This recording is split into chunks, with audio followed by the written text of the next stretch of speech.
نحمده ونصلي على رسوله الكريم اما بعد فاعوذ بالله من الشيطان الرجيم بسم الله الرحمن الرحيم ولا يجرمنكم شنآن قوم على ألا تعدلوا اعدلوا هو أقرب للتقوى واتقوا الله إن الله خبير بما تعملون أفحكم الجاهلية يبغون ومن أحسن من الله حكما لقوم يوقنون صدق الله العظيم وصدق رسوله النبي الكريم ونحن على ذلك من الشاهدين والشاكرين والحمد لله رب العالمين قال الله تبارك وتعالى في القرآن المجيد والفرقان الحميد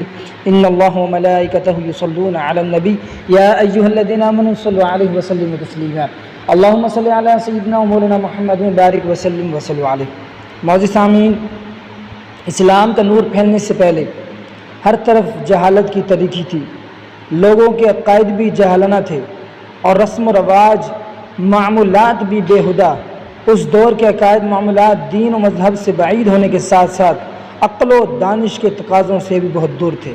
دور جہالت کے بے شمار خرابیوں میں سے یہ باتیں بھی تھیں کہ لوگ اقتدار، حکومت اور عہدوں کے لیے آپس میں لڑتے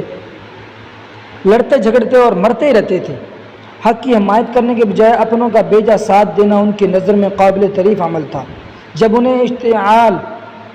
آتا اور انتقام کی آگ بھڑکتی تو عدل و انصاف کا تصور بھی نہیں کرتے تھے۔ غضب میں ہر طرح کا ظلم کرنے کو اپنا حق سمجھا جاتا تھا۔ رحمت عالم صلی اللہ علیہ وسلم نے اعلان نبوت فرما کر لا علمی کی تاریخ رات کو ہدایت و علم کی روشن صبح میں تبدیل فرمایا۔ آپ صلی اللہ علیہ وسلم نے اہل معاشرہ کی تربیت فرمائی کہ حکومت و اقتدار سمیت کوئی بھی دنیاوی چیز اس قابل نہیں کہ اس کا لالچ کیا جائے، کیونکہ دنیا فانی عارضی ہے۔ انسان اس کے پیچھے پڑا رہے تو اپنی آخرت کا نقصان کر بیٹھتا ہے۔ دنیا کے لالچ و حرص کے بجائے ان کاموں کی چاہت و آرزو ہونی چاہیے جس سے اخروی درجات بھی ترقی ہو۔ آپ صلی اللہ علیہ وسلم نے تعلیم دی کہ انسان کو اپنوں کا ساتھ دینے کے بجائے حق کی حمایت کرنی چاہیے، کیونکہ اگر انسان ناحق بات پر اپنے خاندان اور پارٹی کی حمایت کرے تو ظلم کرنے والے خود بھی نقصان اٹھائیں گے اور اپنا ساتھ دینے والے کو بھی لے ڈوبیں گے۔ تعلیمات نبوہ میں ایک اہم پہلو یہ بھی ہے کہ انسان کو کسی بھی حالت میں عدل و انصاف کا دامن نہیں چھوڑنا چاہیے۔ خوشی ہو یا ناخوشی، اپنوں کے ساتھ معاملہ ہو یا دشمنوں سے برتاؤ، رضا کی حالت ہو یا اشتعال کی، بہرحال ظلم کی اجازت نہیں۔ اگر ہم اپنی موجودہ صورتحال پر غور کریں تو ایسا لگتا ہے کہ اسلام کا نور پھیلنے کے بعد بھی ہمارے بہت سے کام جہلانہ ہے۔ کرسی اقتدار کی خاطر لڑائیاں، اپنے خاندان اور اپنی پارٹی کی بے جا حمایت اور اشتعال و انتقام میں عدل و انصاف کے تقاضے بھول جانا، دور جہالیت کی یہ حرکتیں آج بھی عروج پر ہے۔ اسلامی احکام سے منہ پھیرنے والوں کو ڈانٹ کے انداز میں رب کریم نے ارشاد فرمایا افحکم الجاہلیت یبغون ومن احسن من اللہ حکما لقوم یوقنون، تو کیا وہ جاہلیت کا حکم چاہتے ہیں اور یقین والوں کے لیے اللہ سے بہتر کس کا حکم ہو سکتا ہے؟ اگر تم اسلامی احکام سے منہ پھیرتے ہو جو ہدایت ہی ہدایت ہے، نور ہی نور ہے، تو اس کا مطلب ہے کہ تم دور جاہلیت کا ظالمانہ نظام اپنانا چاہتے ہو جس میں تاریکی کے سوا کچھ نہیں ہے۔ دور جاہلیت میں اقتدار، عہدہ اور منصب حاصل کرنے کے لیے لڑائی جھگڑا عام کرنا، قبیلوں کی سرداری کے لیے آپس میں قتل و غارت ہوتی رہتی۔ اس وقت ایران سپر پاور تھا، ایرانی شاہی فیملی میں اقتدار کے لیے جھگڑے ہوتے رہتے، حتیٰ کہ ایسا بھی ہوتا کہ بادشاہی کی خاطر بیٹا اپنے باپ کو قتل کر کے اقتدار پر قبضہ کر لیتا۔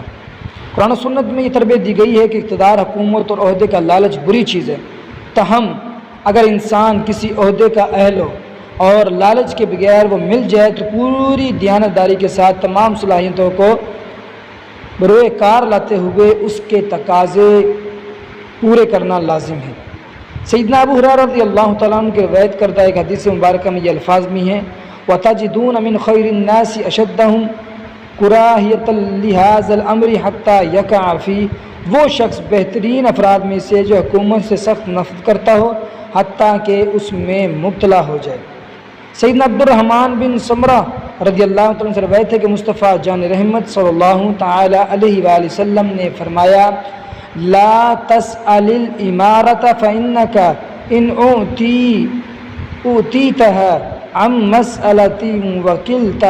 إليها وإن أوتيتها عن غير مسألة أعنت عليها دنیاوی مفادات کے لیے حکومت کا مطالبہ نہ کرو۔ اگر تمہارے مانگنے پر حکومت ملے گی تو تم اس کے سپرد کر دی جاؤ گے، تمہاری مدد نہیں کی جائے گی جس کی وجہ سے تم اسے نبھا نہیں پاؤ گے، اور اگر بن مانگے مل گئی تو اللہ تعالیٰ اس پر تمہاری مدد فرمائے گا۔ سیدنا صدیق اکبر رضی اللہ تعالیٰ نے اپنے پہلے خطبے میں کئی مواقع پر اس بات کا اظہار فرمایا کہ مجھے ہرگز حکمرانی کی کوئی خواہش نہیں۔ ایک خطبہ کے الفاظ یوں بھی ہیں: لوگوں، خدا کی قسم مجھے زندگی بھر کس دن یا رات میں حکومت کی خواہش نہیں رہی، اور نہ ہی کبھی میں نے خفیہ یا اعلانیہ طور پر اللہ تعالیٰ سے اس کا سوال کیا۔ مجھے حکمرانی میں کوئی راحت نہیں، بلکہ مجھے تو اتنی بڑی ذمہ داری سونپی گئی کہ اللہ تعالیٰ کی مدد کے بغیر اسے پورا کرنا میرے بس میں نہیں۔ میں آج بھی چاہتا ہوں کہ کوئی زیادہ طاقت والا میری جگہ منصب سنبھال لے۔ سیدنا ابو ہریرہ رضی اللہ عنہ سے روایت ہے کہ نبی غیب دان صلی اللہ علیہ وسلم نے فرمایا، ان قریب تم حکومت کے لالچی بن جاؤ گے، اور یہ لالچ کے ساتھ ملنے والی حکومت قیامت کے دن شرمندگی کی باعث ہوگی۔ جب اس کی ذمہ داریوں سے متعلق پوچھا جائے گا تو لالچی حکمران جواب نہیں دے پائیں گے۔ جب حکومت ملتی ہے تو بہت اچھی لگتی ہے، کیونکہ مفادات بھی حاصل ہوتے ہیں اور پروٹوکول بھی ملتا ہے، مگر جب چھوٹتی ہے بہت برا حال ہوتا ہے۔ دوسری روایت میں ہے، فَإِنَّهَا يَوْمَ الْقِيَامَةِ خِزْيٌ وَنَدَامَةٌ إِلَّا مَنْ أَخَذَهَا بِحَقِّهَا وَأَدَّى الَّذِي عَلَيْهِ فِيهَا۔ حکومت قیامت کے دن عذاب اور رسوائی اور شرمندگی کا باعث ہوگی، سوائے اس کے جس نے اسے حق کے ساتھ حاصل کیا اور اس کی ذمہ داریاں پوری کی۔ حکومت ہر حکمران کے لیے عذاب اور شرمندگی کا سبب ہے، تاہم جس نے حکومت یوں سنبھالی کہ وہ اہل بھی تھا اور عوام کو اس کی ضرورت بھی تھی، پھر اس نے اپنے منصب کے تقاضے پورے کیے، تو ایسا شخص قیامت کے دن رسوا نہیں ہوگا، بلکہ اس کے لیے حکومت عزت و کریم اور ثواب میں اضافہ کا ذریعہ ہوگی۔ یہ ارشاد نبوی غیب کی خبروں میں سے ہے جس کے ایک ایک حرف کی سچائی ہم اپنی آنکھوں سے دیکھ رہے ہیں۔ حکومت کی حبس لالچ پر غور کریں تو تقریباً ہر شخص کسی نہ کسی عہدے کا طلبگار ہے۔ مقامی سطح سے لے کر ملکی اور عالمی سطح تک عہدوں کے لیے مقابلہ بازی جاری ہے، اور ہر جائز و ناجائز طریقے سے کرسی حاصل کرنے کی خواہش نے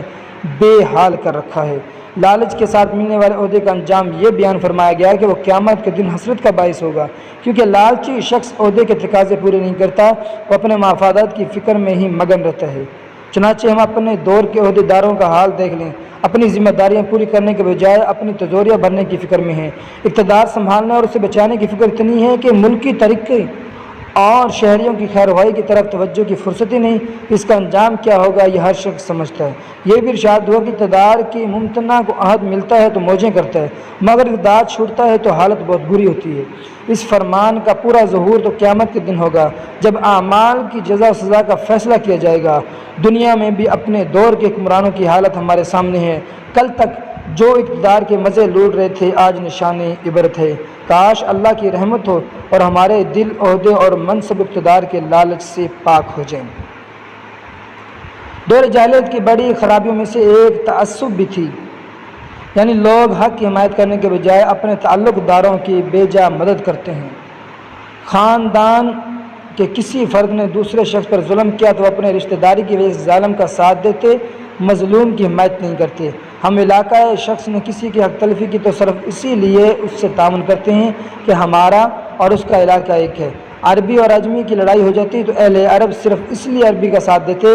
کہ وہ ان کا ہم زبان ہم نسب ہے۔ یہ تعصب و ہٹ درمی ان میں اس قدر پختہ تھی کہ لوگ بے جا حمایت میں جان دے دیتے اور اسے اپنے لیے فخر کا باعث سمجھتے۔ رحمت عالم صلی اللہ علیہ وسلم نے سختی کے ساتھ تعصب سے روکا اور یہ تربیت عطا فرمائی کہ اپنے تعلق والے کی بے جا حمایت کرنا اس سے تعاون نہیں بلکہ در حقیقت اسے ہلاکت میں ڈالنا ہے،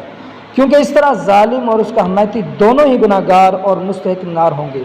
اپنے تعلق دار کی حقیقی مدد یہ ہے کہ اسے ظلم سے روکیں تاکہ وہ بھی اللہ تعالیٰ کی ناراضگی سے بچے اور یہ حمایت کرنا والا بھی بچے۔ سیدنا زبیر بن معتم رضی اللہ تعالیٰ عنہ سے روایت ہے کہ خاتم النبیین صلی اللہ علیہ وسلم نے فرمایا، لیس منا من دعاء الى عصبیۃ ولیس منا من قاتل علی عصبیۃ ولیس منا من مات علی عصبیۃ۔ جو شخص لوگوں کو تعصب نہ حق حمایت کی دعوت دے وہ ہم میں سے نہیں، اور جو تعصب کی بنیاد پر لڑے وہ ہم میں سے نہیں، اور جو تعصب دل میں لیے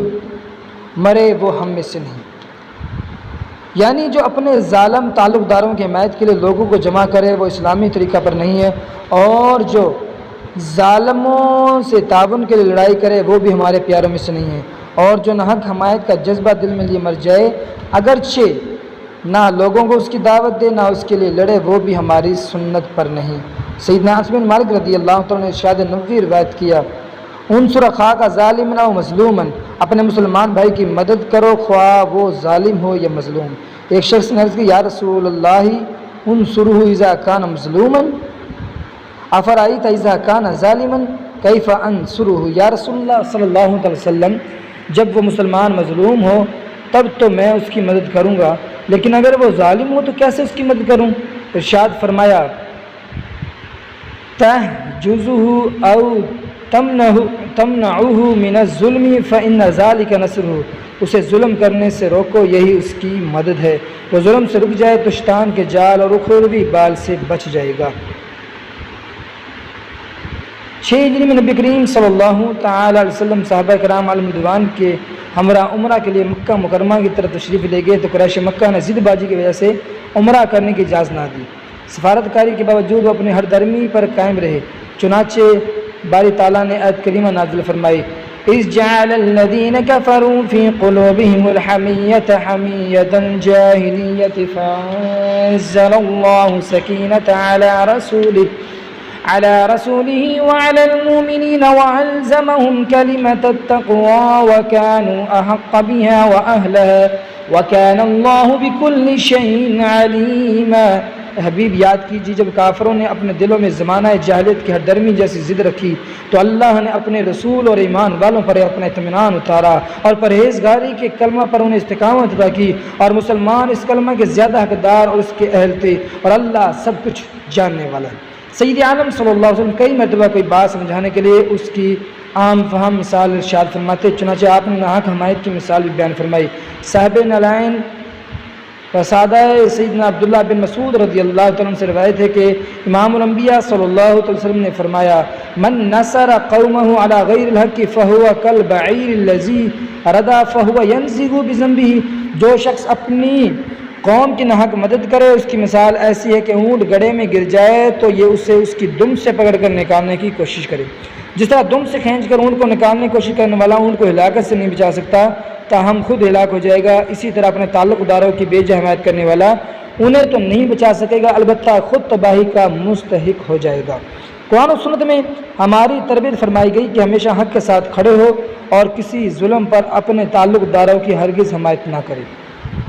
مگر افسوس کہ ہمارا رویہ وہی دورہ جہالت والا ہے۔ صوبائی بنیاد پر تعصب، لسانی گروپوں کی لڑائیاں، خاندان والوں کے حق ناحق حمایت، یہ سب ہمارے سامنے ہیں، بلکہ ہمارے دور میں تعصب کی بدترین صورت سیاسی تعصب ہے۔ مختلف پارٹیوں کے جیالے اور رہنما گویا کہ سوچتے بھی نہیں کہ ہماری پارٹی صحیح کہہ رہی ہے یا غلط، بس یہی سوئی اٹکی ہوئی ہے کہ ہماری پارٹی کا یہ موقف ہے، ایک دوسرے کی جان کے دشمن ہے۔ صرف اسی لیے سیاسی پارٹیاں الگ الگ ہیں، قومی اداروں میں سرکاری اسامیوں پر بھرتیاں سیاسی بنیادوں پر ہو رہی ہیں اور میرٹ والے منہ تکتے رہتے ہیں۔ صد افسوس کے لائق فخر قومی ادارے بھی سیاسی تعصب سے پاک نہیں رہے۔ اگر حق کی حمایت کا جذبہ پیدا ہو جاتا تو آج قومی عالمی صورتحال یہ نہ ہوتی۔ سیدنا ابو ماما صدی بن عجلان باہلی رضی اللہ تعالیٰ عنہ سے روایت ہے، خاتم النبیین صلی اللہ علیہ وسلم نے فرمایا، من شر الناس منزلۃ عند اللہ یوم القیامۃ عبد اذهب اخرته بدنیا غیرہ، قیامت کے دن اللہ تعالیٰ کی بارگاہ میں جو لوگ بدترین درجے پر ہوں گے ان میں ایک شخص وہ ہے جس نے دوسرے کی دنیا کی خاطر اپنی آخرت کو تباہ کر دیا۔ دور جاہلیت میں لوگ عدل و انصاف سے بہت دور تھے، بالخصوص غصے میں اچھے برے اور صحیح غلط کی کوئی پرواہ نہیں کی جاتی تھی۔ وڈیرے لوگ انتقام کے نام پر ظلم کو اپنے لیے باعث فخر سمجھتے تھے۔ کسی کمزور شخص پر غصہ آتا تو اس کے پورے خاندان اور اہل علاقہ کو ظلم کا نشانہ بنایا جاتا۔ معمولی بات پر خاندانوں کی لڑائیاں شروع ہو جاتی، پھر کئی نسلوں تک یہ سلسلہ جاری رہتا تھا۔ قرآن و سنت میں تربیت فرمائی گئی ہے کہ انسان کسی بھی کیفیت میں ہو، خوش ہو یا نہ خوش، کسی پیارے کے ساتھ معاملہ ہو یا دشمن کے ساتھ، کمزور سے برتاؤ ہو یا طاقتور سے، کسی کو انعام سے نوازنا ہو یا بدلہ لینا ہو، بہرحال عدل و انصاف کے تقاضے پورے کرنا لازم ہے اور کسی بھی حالت میں ظلم کی اجازت نہیں۔ ارشاد باری تعالیٰ ہے وَلَا يَجْرِمَنَّكُمْ شَنَآنُ قَوْمٍ عَلَىٰ أَلَّا تَعْدِلُوا اعْدِلُوا هُوَ أَقْرَبُ لِلتَّقْوَىٰ وَاتَّقُوا اللَّهَ إِنَّ اللَّهَ خَبِيرٌ بِمَا تَعْمَلُونَ۔ اور تمہیں کسی قوم کی دعوت نا انصافی پر نہ اکسائے بلکہ انصاف کرو، یہی پرہیزگاری کے زیادہ قریب ہے، اور اللہ سے ڈرو، یقین اللہ تمہارے تمام اعمال سے خبردار ہے۔ شیخ الحدیث و تفسیر مفتی غلام رسول سعیدی علیہ رحمٰن نے لکھا ہے، اس آیت میں غور کرنا چاہیے کہ اللہ تعالیٰ نے کفار کے ساتھ بھی عدل کرنے کا حکم دیا ہے، حالانکہ وہ اللہ کے دشمن ہیں۔ جب اللہ کے دشمنوں کے ساتھ عدل کرنا واجب ہے تو اللہ کے دوست ایمان والوں کے ساتھ عدل کرنا کس قدر زیادہ مطلوب ہوگا۔ سیدنا ابو ہریرہ رضی اللہ عنہ سے روایت ہے کہ رسول اللہ صلی اللہ علیہ وسلم نے فرمایا ثلاث منجیات و ثلاث مہلکات، تین خوبیاں ایسی ہیں کہ جسے نصیب ہو جائے وہ ان کی برکت سے نجات پائے گا، اور تین باتیں ایسی ہیں کہ جو ان میں مبتلا ہو جائے ان کے سبب تباہ و برباد ہو جائے گا۔ پھر آپ صلی اللہ علیہ وسلم نے تین اسباب نجات کا تذکرہ کرتے ہوئے فرمایا فَتَقْوَى اللَّهِ فِي السِّرِّ وَالْعَالِيَةِ، جلوت و خلوت میں اللہ تعالیٰ سے ڈرنا، انسان تنہا یا لوگوں کے سامنے ہر حال میں اللہ تعالیٰ کی نافرمانی سے بچے اور نیکی کرے۔ وَالْقَوْلُ بِالْحَقِّ فِي الرِّضَا وَالسُّخْطِ، خوشی اور ناخوشی میں حق بات کہنا، انسان کسی سے خوش ہو یا ناراض، لوگ خوش ہوتے ہوں یا ناخوش، بہرحال انسان عدل و انصاف کے تقاضے پر عمل کرتے ہوئے صرف وہی بات کہے جو حق ہے۔ والقصد فی الغنا والفقر، مالداری اور تنگ دستی میں میانہ روی اختیار کرنا، دولت وافر ہو یا معاشی حالات خراب ہو، بہرحال انسان نہ تو فضول خرچی کرے اور نہ ہی کنجوس بنے، بلکہ دونوں حالتوں میں اعتدال درمیانہ روی اختیار کرے۔ پھر رحمت عالم صلی اللہ علیہ وسلم نے اسباب ہلاکت کا تذکرہ ہوئے فرمایا فَهَوًا مُتَّبَعٌ، وہ خواہش جس کی پیروی کی جائے نفسانی خواہشات کے پیچھے پڑ جائے اور شریعت کے احکام کی پرواہ کیے بغیر جو دل میں آئے وہ کرنے لگے۔ وَشُحٌّ مُطَاعٌ، اور وہ بخل جس کی اطاعت کی جائے، انسان لالچی کنجوس بن کر دوسروں کا مال ناحق کھائے اور اپنے ذمے لازم حقوق ادا نہ کرے۔ اور خود پسندی یہ سب سے سخت ہے۔ تباہی کے تین اسباب میں سے خطرناک بات یہ ہے کہ انسان میں اگر اللہ تعالیٰ نے کوئی خوبی رکھی ہے تو وہ اسے اپنا کمال سمجھنے لگے اور اس بات سے بے خوف ہو جائے کہ یہ خوبی عطا کرنے والا رب جل جلالہ اسے واپس بھی لے سکتا ہے۔ سیدنا عمار بن یاسر رضی اللہ تعالیٰ نے مصطفیٰ جان رحمت صلی اللہ علیہ وسلم کو جو دعائیں کرتے سنا، ان میں تعلیم امت کے لیے ایک حسین دعا یہ بھی تھی وَأَسْأَلُكَ كَلِمَةَ الْحَقِّ فِي الرِّضَا وَالْغَضَبِ، اے اللہ میں تجھ سے سوال کرتا ہوں مجھے خوشی ناخوشی ہر حال میں حق بات کہنے کی توفیق عطا فرما۔ اسلام ہماری تربیت فرماتا ہے خوشی ناخوشی محبت ناراضگی ہر حال میں عدل کا دامن تھامے رکھیں اور کسی بھی صورت میں ظلم و انصافی نہ کریں، مگر افسوس ہمارا رویہ وہی دورہ جہالت والا ہے، معمولی باتوں پر دوسروں کی جان کے دشمن بن جاتے ہیں۔ آئے روز وکلا اور ڈاکٹرز وغیرہ پڑھے لکھے طبقات کی باہمی لڑائیاں بھی منظر عام پر آتی رہتی ہے، حتیٰ کہ جو تعلیم دہی کے مقامات میں ہے وہاں میں گروپ بندی اور لڑائی جھگڑے کے واقعات ہونے لگے ہیں۔ سیاسی لیڈر ایک دوسرے کے انتقام کے چکر میں تمام حدیں عبور کرتے ہیں، جیالے اپنے قائدین کی خاطر دوسرے پارٹیوں والوں مسلمانوں کے بارے میں وہ کچھ سوچتے ہیں۔ اللہ کی پناہ، سیاسی مفاد کی خاطر قومی املاک کو نظر انداز کرنا ان لوگوں کی نظر میں کوئی بڑی بات نہیں۔ تازہ ملک کی صورتحال سب کے سامنے ہے۔ بلا شبہ ہم سب کے لیے سب سے بڑا اعزاز یہ کہ اللہ تعالیٰ نے ہمیں اسلام کی توفیق سے نوازا اور اپنے محبوب مکرم صلی اللہ علیہ وسلم کے غلاموں میں پیدا فرمایا۔ اس پر ہم جتنا بھی شکر ادا کریں کم ہے۔ اس احسان عظیم پر شکر کا سب سے حسین طریقہ یہ کہ ہم اسلامی احکام پر عمل کریں، یہی دنیا و آخرت کی کامیابی کا ذریعہ ہے اور اسی کے ذریعے عزت و وقار بحال ہو سکتا ہے۔ ہمارا تعلق زندگی کی کسی بھی شعبے سے ہو، اگر ہم دین سے جڑے ہوئے ہیں تو انشاءاللہ دنیا و آخرت کی سعادتیں نصیب ہوں گی، اور خدا نہ خواستہ اگر دین سے اللہ تعلقی ہوئی تو انجام وہی ہوگا جو اس وقت پاکستان کے مختلف شعبہ جات سے تعلق رکھنے والے افراد کا ہے، بلکہ دنیا بھر کے مسلمانوں کی مجموعی صورتحال ہمارے سامنے ہے۔ زندگی کا ایک اہم شعبہ سیاست کو ہی لیجئے، اسے دین سے جدا کرنے کا انجام کیا ہوتا ہے۔ اقبال علیہ رحمٰن نے کہا ہے ہو دین و دولت میں جس دم جدائی، ہوس کی امیری ہوس کی وزیری، دوئی ملک و دین کے لیے نامرادی، دوئی چشم و تہذیب کی نابصیری، اسی میں حفاظت ہے انسانیت کی کہ ہو ایک جنیدی و آروشیری۔ یہی صورتحال عدلیہ اور دیگر شعبہ جات کے بھی ہیں۔ اگر عدالتوں کے فیصلے قرآن و سنت کے تابع ہوں تو عدل و انصاف کو پروان چڑھاتے ہیں، لیکن اگر اپنی رائے کو قرآن و سنت پر ترجیح دی جائے تو تباہی کے سوا کچھ ہاتھ نہیں ہوتا۔ گزشتہ ماہ فیصلے کے مذکورہ اور دیگر مندرجات سے اندازہ ہوتا ہے کہ فیصلہ نظریات کو پروان چڑھانے میں معاون ہوگا اور تشریحات قرآن و سنت کے ساتھ آئین پاکستان کی روح کے بھی خلاف ہے۔ اللہ تعالیٰ سرور عالم صلی اللہ تعالیٰ علیہ وسلم کی طفیل ہماری بخشش و مغفرت فرمائے اور ہمیں ہر طرح کے جاہل امور سے محفوظ رکھے۔ رب کریم پاکستان سمیت دنیا بھر کے اسلام ممالک کو غیر مند